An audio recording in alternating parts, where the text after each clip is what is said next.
Can't see you.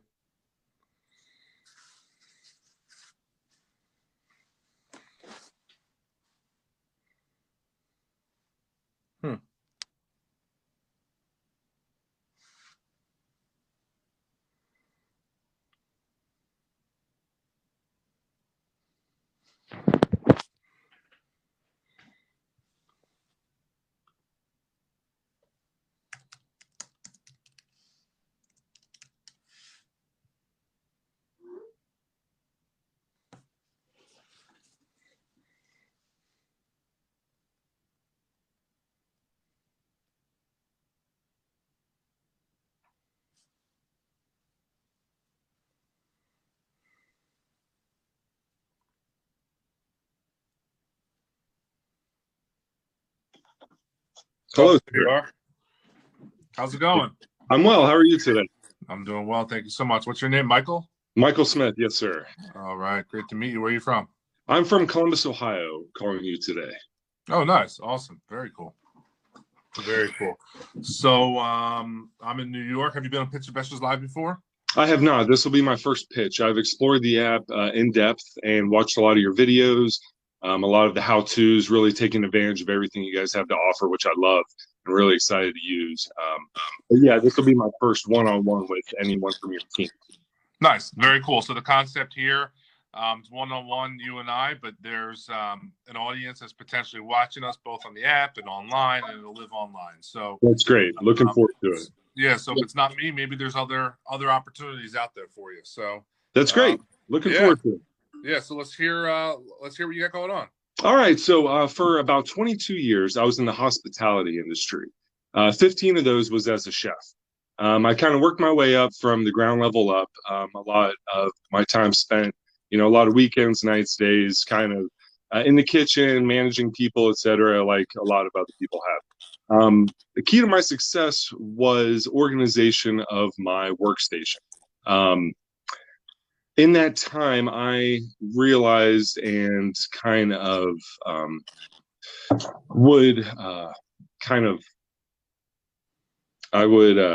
organize my workspace to its best ability. During that time, I found a spot in a kitchen that was not used in any kitchen. If you're familiar with a stainless steel commercial cooler with the fronts are all stainless steel, you open them up, it's just a flat surface on the inside. And when you open up your fridge at home, it's just a shelf. So I designed a shelf that stores on the inside of a commercial cooler.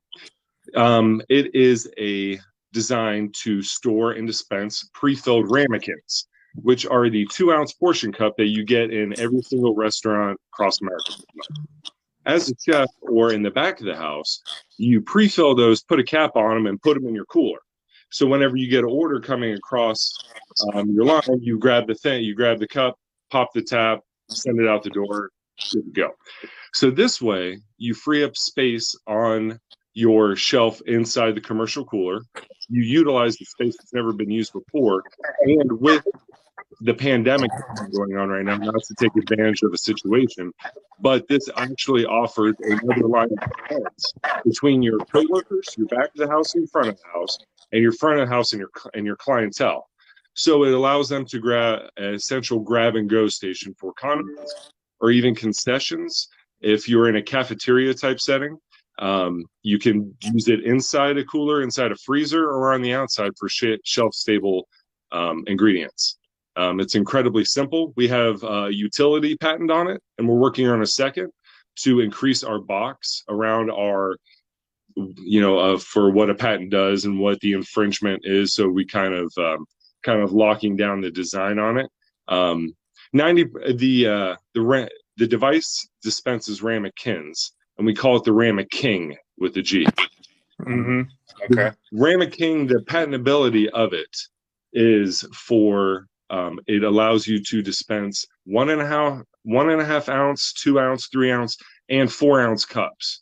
So you can adjust the size and create essentially on the inside of your cooler door an area to dispense your sauces, everything from your front of the house to your back of the house.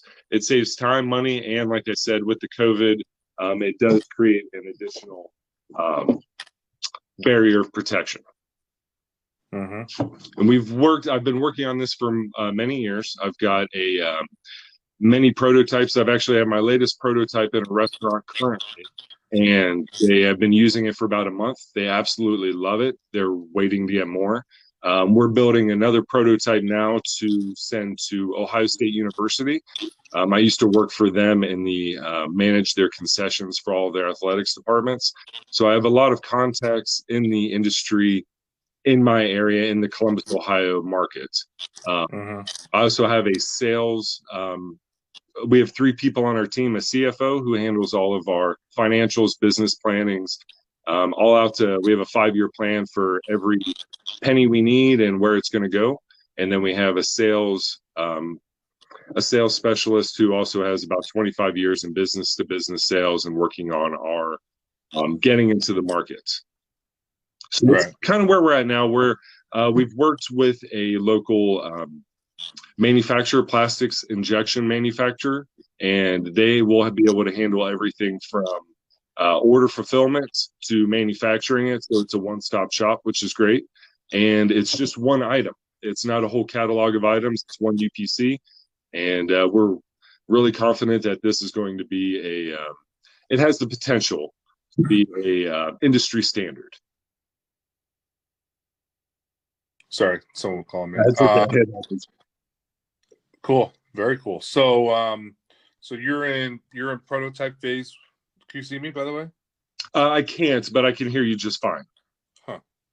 I don't know why my I want to get my video back here. Huh.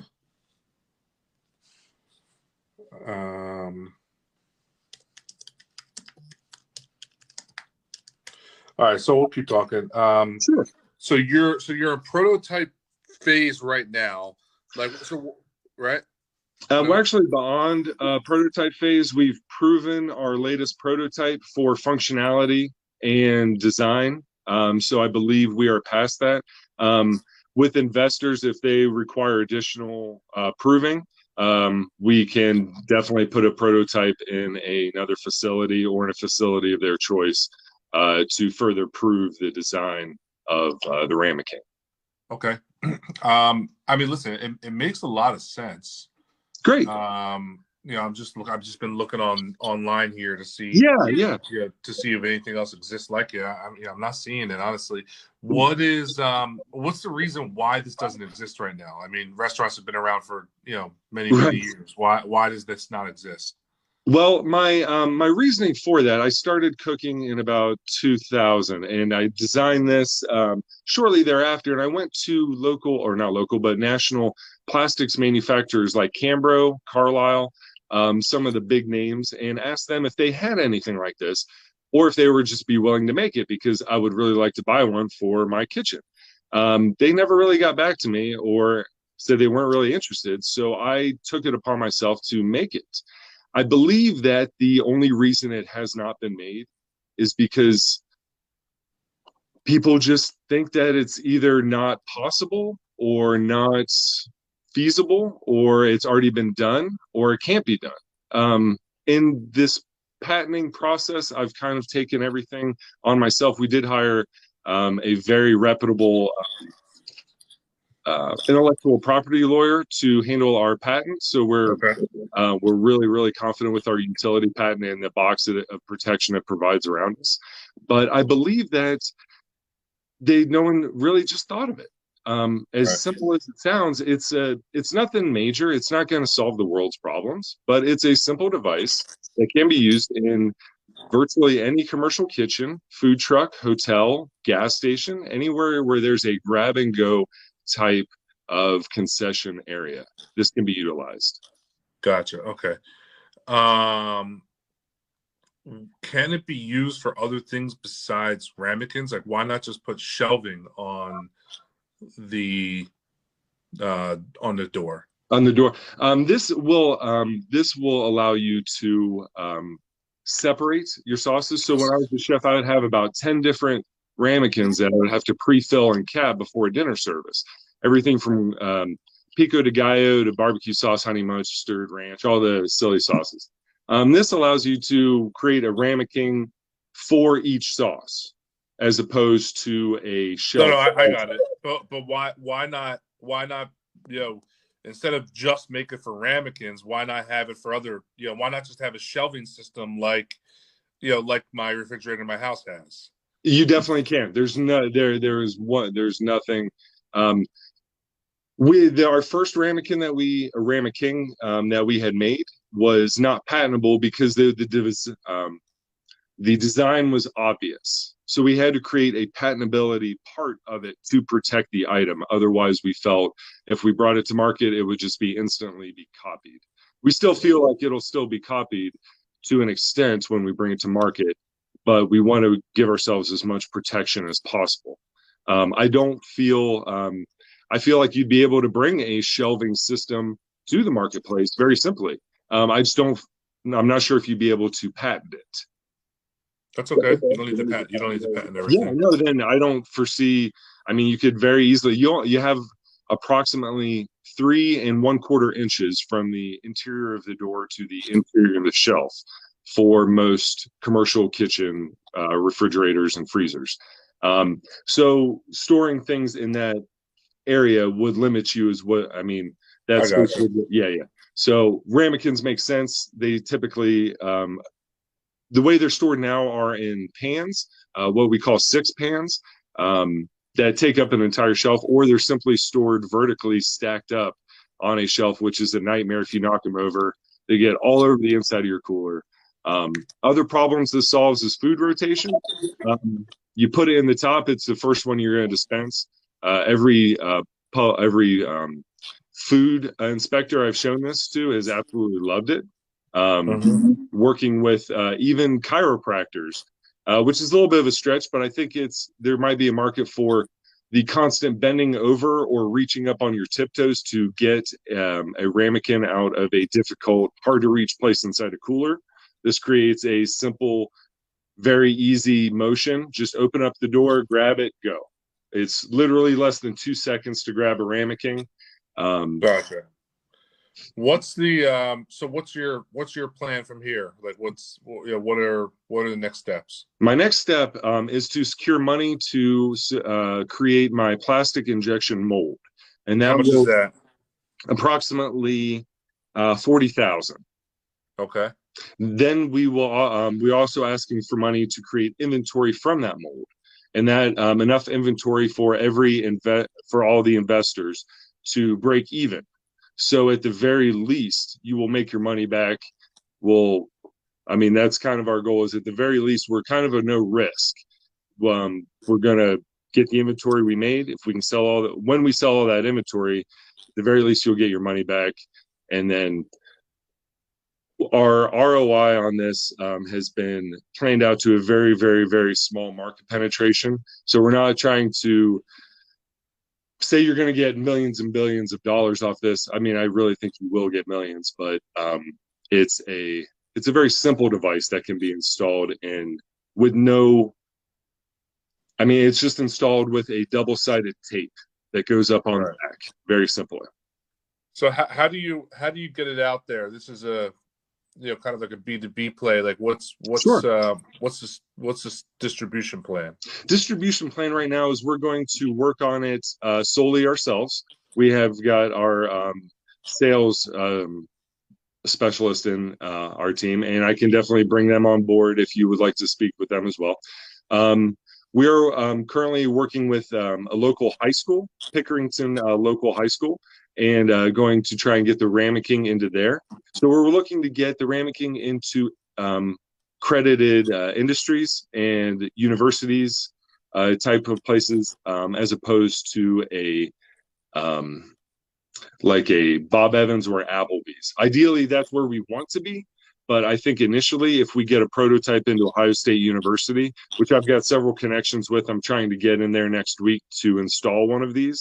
And then once we get their positive recommendation, even if they don't buy, if they say, yeah, this is a good thing, a lot of people look to Ohio State being such a huge beast for industry standards, what they're doing, what is the next thing that's coming out.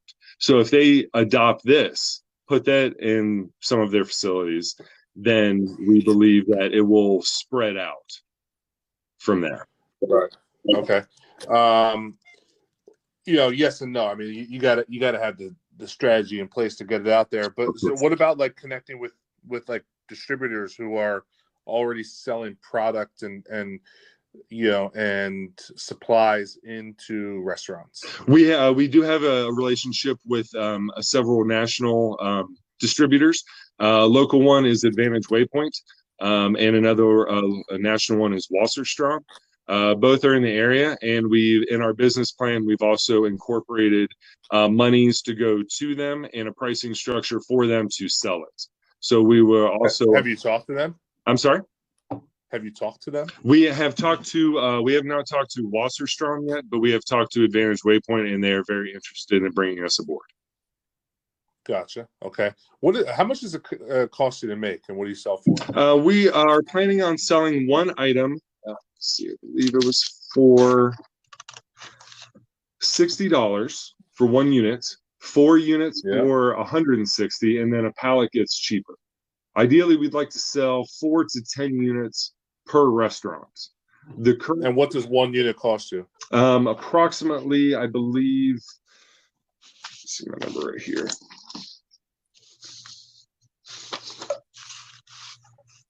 I think to manufacture it's $15,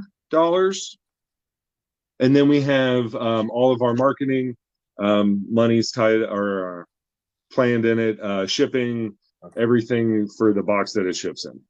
Now, how do you install it on the fridge? Is it double-sided tape, or yes, is it? It is. So it's a simple double-sided tape. This is a Gorilla brand, but we're going to use a 3M foam tape that's freeze resistant. Yep. Then you slide on a C channel, which this is a small piece, and the double-sided tape goes on the back, and then this goes onto the wall. Yeah. I'll see that. And this we're actually going to outsource. So this we're not going to manufacture. This we are able to buy in strips a lot cheaper and then just cut it as a part of a post-production phase. A small plug gets put in the bottom to stop it. And then essentially it looks like this. So you have your foot on the bottom, the ramekin goes in here, and then is pulled out here. Yep. On Facebook.com/the Rameking is a 12-second video of it being in place right now where it's being used. And it shows the smooth action of it being installed. It shows me just pulling out, putting the top one in, it's cycling down, and I'm just constantly doing that for 12 seconds.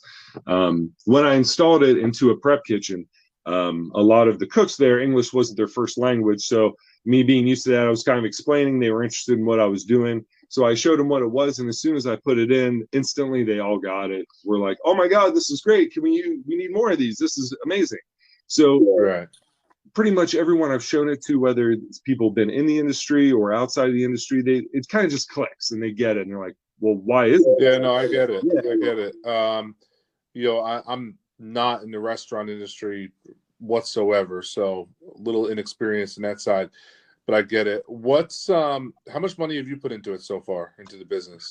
Between the three of us, we probably we're all self-funded over the years of lawyers and patent searches and design firms that we thought could help us. We really tried everything. And about, I would say roughly around 15 grand. 15 grand. Okay. So your mold costs 40. What's the minimum order quantity when you on manufacturing? I believe 100. 100 units? Yeah, but we would order in the thousands, I believe. Okay, so okay. So really, I mean, really what you need next steps to really actually get the product created is around $40,000. To create it, well, that will create the mold, and then we would need the inventory. And then, but you just said minimum's 100, so you could literally just create 100 pieces at $15 a piece. It's $1,500. Yeah, with that mold, yeah. I mean, it would be yeah. I mean, we very well could, yes. So the 120 grand you're looking for, what else I mean, what's the use of proceeds on that? Sure. Very little on that. We're really looking just to get this out. Any investment money that comes in, we're going to give the investor their money first, obviously, before we collect anything. A lot of it is marketing, taking care of a final patent. Not very much involved in that, but we're very close on a second utility patent, like I mentioned, and squaring up a lot of our marketing costs. Anything I know with your what's the marketing plan? Marketing plan would be to essentially create like a Q-tip kind of model. Like it's not a ramekin dispenser, it's a rameking. It's not a cotton swab, it's a Q-tip. So with people hopefully, not hopefully, but with eventually copying this, no matter what it is or who has it, it will always be called hopefully a rameking. So kind of creating that market just right out of the bat, just kind of everywhere, creating a marketing plan for that. And with your expertise or any of the investors that would want to get involved, would love to hear anything as far as guidance, best practices, advice. Right. You know, we're really in the area. You were in the mindset of, you know, we haven't done this before. We have a great idea, we think, and we've done the research, and we have we've tons of contacts in our area for the markets. But going national and stuff, we know we would definitely need some help, which is why we come to you. Yeah, cool. So do you have any more money to put into this, or you guys are tapped out? We're kind of tapped out at the moment. The next step's really the mold. We're looking at making possibly another 2 to 3 prototypes, which were 3D printed. And the quality of them is good. It's not as good as the ABS plastic, which will eventually be, but it does hold up. And the one that is in use currently is a 3D printed model. We would like to create 3 more to get out to get it out more quickly to these universities and schools, the high volume end users. All right, so gotcha. So you guys are tapped out on your side on capital. Pretty much, yeah. We're kind of looking for an infusion and some contacts, and able to take this up to the marketing or to the market level. Gotcha. All right, so you mentioned you have a business plan. I'd love to see this. This is definitely interesting. I'd love to do a little bit more research on my side. Yeah, please. We'd love to. But this is definitely interesting. Awesome. We were really excited about it.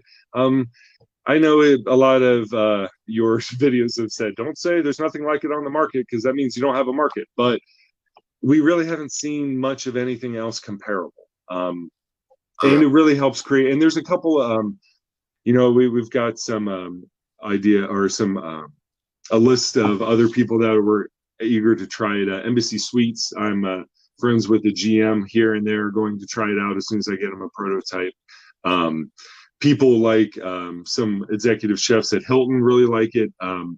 They're kind of down right now with COVID. Hotels aren't really popping right now, but they have come up with other ideas for it, like creating a stainless steel model to put on the front of the house for a buffet use. So when you're going through and getting your oatmeal buffet in the morning, and you're putting your cranberries and walnuts, you don't have to get a little cup out of it. You just grab it out of the ramekin, and it's really beautiful stainless steel ramekin. And we're also, I'm also trying to talk to Fort Lee, Virginia, which is where they train all of the military cooks. Believe that this could be installed into virtually every military base as well. They all have concessions, they all have cafeterias, and they're all tight on space.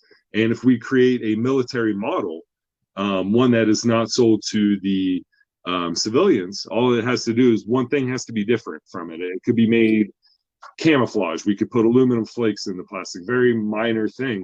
And then we could possibly get a military contract, which would also be very exciting. Right. But yes, Brian, I would love to send you all my information. We've got a pitch deck. I can send you my business plan, all kinds of spreadsheets, and then I'll CC my CFO and salespeople on this as well. And then please feel free to respond, and we'll get back to you ASAP with any information you require. Cool. Yeah, you have my email address, because I know Deanne set us. I think she set us up together. She did, right? yes, yeah. All right, cool, awesome. Sounds good, man. Really appreciate it. Thank you for your time today. I really appreciate it, sir. All All right. You Have a too. great day. All right. You too. Bye-bye. Bye-bye.